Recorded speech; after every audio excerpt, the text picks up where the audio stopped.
Historically, wind damage has been seen quite differently depending on the type of forest that was affected. In natural, unmanaged forests, it can be seen as a natural disturbance that contributes to the balance and the ecological succession in forest ecosystems. On the other hand, for very many decades, windstorms have been the most damaging hazard to planted and managed forests in the UK and across continental Europe. Storms frequently damage forests and cause major disruption. Projections show an increase in wind speeds, but largely an increase in not the number of wind events. So we expect to have more storms each winter. So that increases the risk to trees and forests. And trees are very vulnerable to wind, so we lose a lot of forest each storm event. And increased rainfall increases the wetness of the soil, and the trees become more vulnerable to uprooting.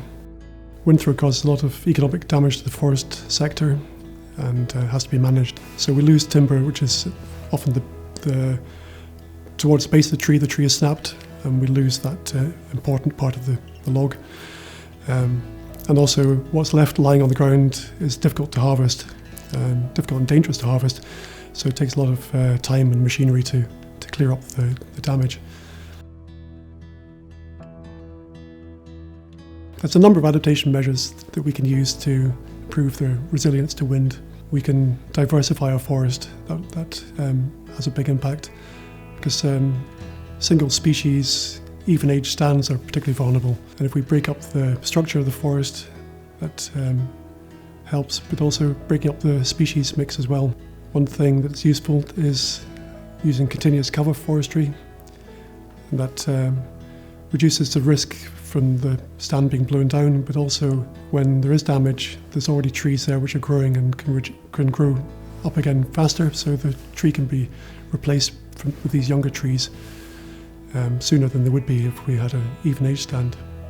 We can also be careful in the way we time thinning operations, so avoid thinning when the trees are too large, too tall.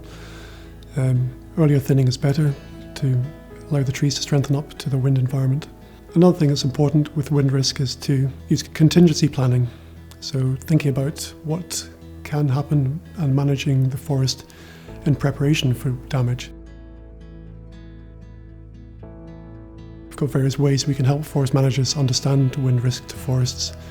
We've got a decision support tool called ForestGALES, which can help people manage the forest accordingly so that they know the likelihood of storms and the likelihood of damage from them.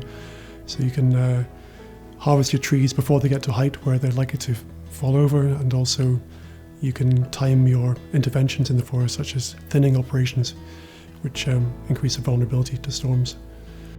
The ForestGALES wind risk model has been developed and maintained by Forest Research, and it is the most widely used wind risk model/tool in the forestry sector, both in the UK and abroad. The ForestGALES model calculates the vulnerability of and the risk to entire forest stands and now also individual trees within a stand.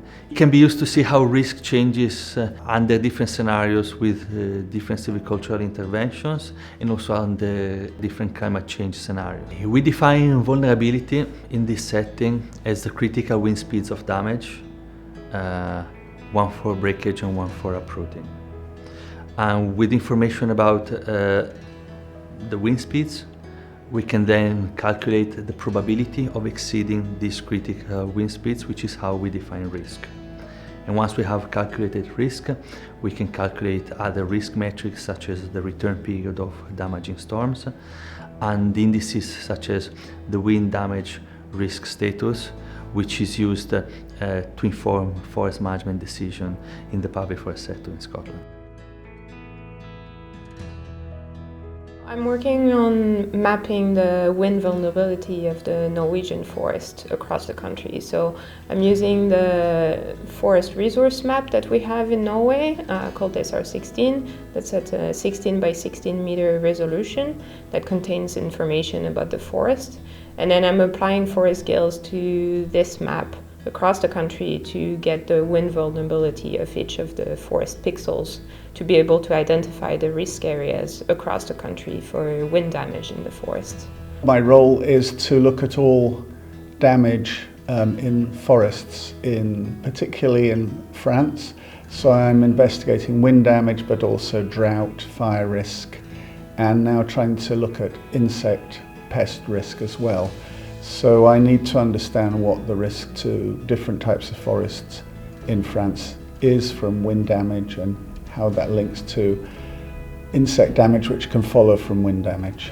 I developed ForestGALES with colleagues here at Forest Research, so I've been working on it for more than 20 years. So I've got to use the model for that time, and I believe in the results from the model. We've validated it against data from different countries, and we get good results, good accuracy from the model in predicting wind damage. The next level of research is to understand how trees acclimate to their wind environment. We know that trees in windier places are more stable, and we've been looking at how the roots develop in those trees and how the tree strengthens itself to acclimate to its local wind climate. This has a big effect because trees continually adapt, and for example, if you thin a stand and the more wind gets into it, the trees move around more, they put more resources below ground to strengthen themselves, and over time they compensate for any loss of stability they have after an intervention. We have developed the latest version of the ForestGALES model to be adopted in very diverse settings and fields, both in research and in practical applications. And we're very excited to continue to lead and be involved in projects that put the model to good use to support the public and the private forestry sector in the UK and abroad.